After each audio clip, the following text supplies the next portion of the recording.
Hello friends, I am Karishma and you are watching Karishma study point. Welcome back to our YouTube channel. आज हम बात करेंगे operating cost और service cost के बारे में।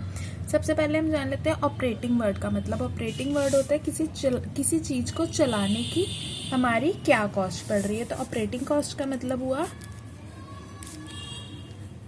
Operating cost means the cost of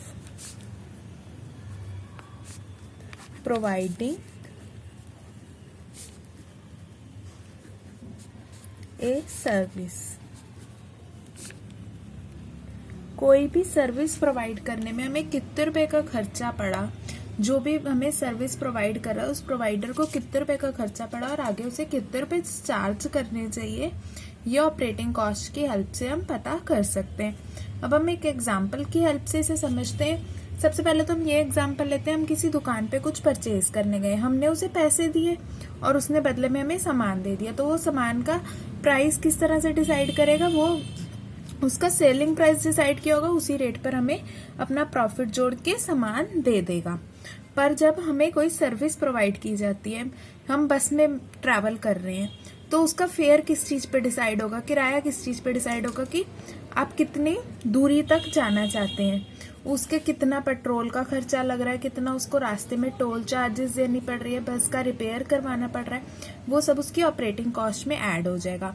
और दूसरा हम निकालेंगे, अगर हम किसी सिनेमा हॉल में पिक्चर देखने गए तो वहां पे उसे लाइटिंग का क्या खर्चा पड़ रहा है, मेंटेनेंस का क्या खर्चा पड़ रहा है, अगर उसे भी हॉल का किराया देना पड़ा तो उसका क्या खर्चा पड़ रहा है, तो वो पर टिकट कितने रुपीस रखेगा, टिकट के कितने रुपीस चार्ज करेगा, वो उसकी ऑपरेटिंग कॉस्ट निकालनी जरूरी हो जाती है जहाँ पे ऐसे चार्जेस करने होते हैं। स्कूल में बच्चे का एडमिशन करवाया तो वहाँ पे कुछ ऐसा तो नहीं है कि हमने पैसे दे दिए, फीस दे दी, हमें बदले में कोई सामान मिलेगा। तो वो बच्चे को पढ़ा रहे हैं या अपनी वो सर्विस प्रोवाइड कर रहे हैं, तो वो बच्चे का फीस किस तरह से डिसाइड करनी है, स्कूल की मेंटेनेंस, टीचर की सैलरीज और लाइटिंग के एक्सपेंस, ऐसे बहुत सारे एक्सपेंसेस जोड़ के वो ये बात डिसाइड करेंगे कि बच्चे की फीस कितने रुपीस पर स्टूडेंट हमने रखनी है।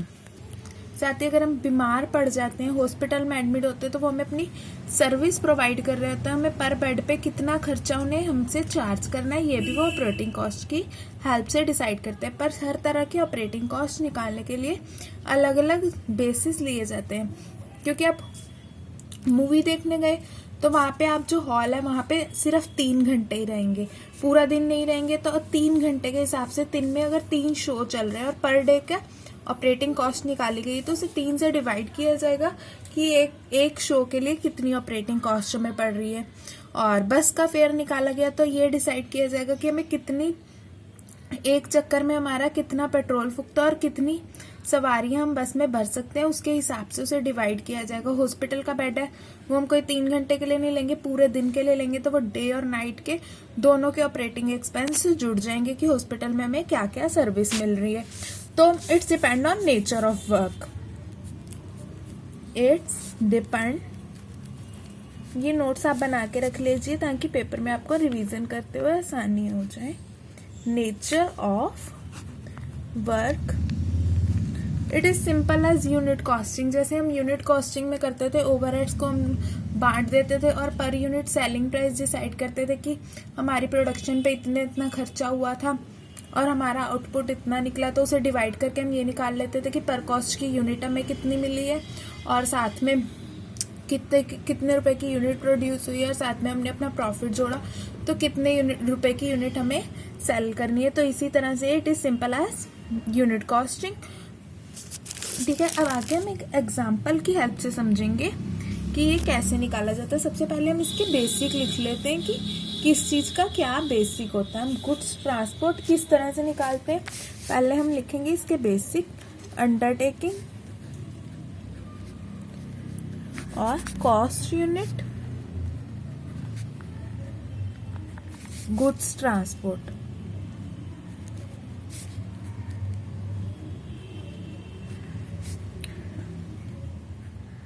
अब इंसानों के साथ साथ गुड्स भी हम एक जगह से दूसरी जगह भेजते हैं तो उन्हें गुड्स ट्रांसपोर्ट कहते हैं। तो हम पहले इसके बेसिस लिख लेते हैं, फिर इन्हें मैं समझाऊंगी। पर टन, किलोमीटर, या पर क्विंटल किलोमीटर। नेक्स्ट हम रेलवेज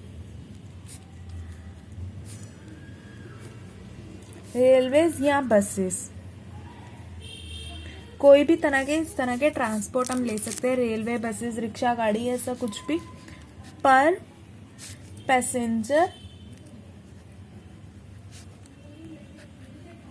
किलोमीटर।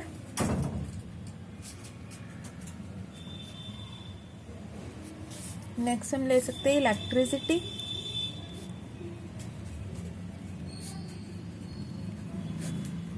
इलेक्ट्रिसिटी पर किलोवाट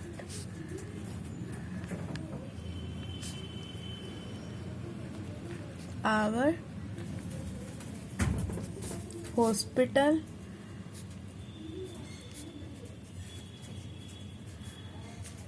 पर पेशेंट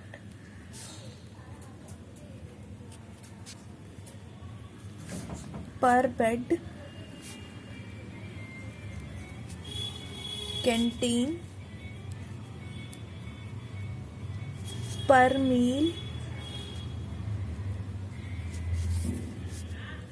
वाटर सप्लाई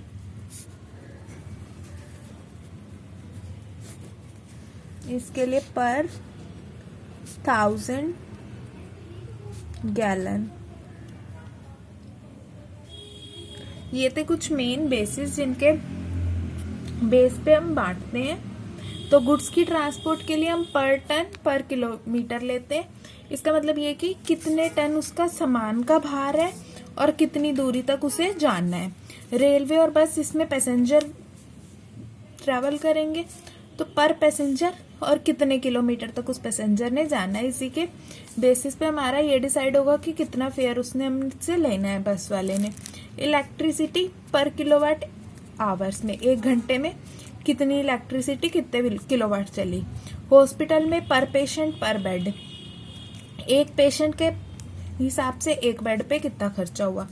कैंटीन का निकालेंगे पर मील, पर इसमें पर मील के हिसाब से निकालने पे भी इसके साथ एक और चीज ऐड हो जाती है, जिसमें हमें कैंटीन पे तो हमें सर्विस के साथ साथ हमें बना बनाया खाना देने के साथ साथ उसमें खाने की कॉस्ट भी तो ऐड होगी। जो रॉ मटेरियल से वो खाना बनाएंगे, कुछ जो भी आटा, चावल, दाल जो भी बनाएंगे उसका खर्चा भी इसके साथ में ऐड होगा। वाटर सप्लाई हमारी पर 1000 गैलन के हिसाब से कंप्यूट होती है। अब हम एक क्वेश्चन लेंगे एग्जाम्पल, और ये एग्जाम्पल है ट्रांसपोर्ट गुड्स की ट्रांसपोर्ट का। गुड्स ट्रांसपोर्टेशन यानी कि सामान हमें इधर उधर भेजना है, तो हमें गुड्स की ट्रांसपोर्ट करने के लिए पर क्विंटल किलोग्राम के हिसाब से जाना पड़ता है। तो ये क्वेश्चन देख लेते हैं। हमें क्वेश्चन में क्वांटिटी दी गई है कि कितनी क्वांटिटी का सामान जाना है, और इधर हमें दिया गया डिस्टेंस कि कितनी दूरी तक सामान जाना है। ये हमारे 30, 15, 10 और 20।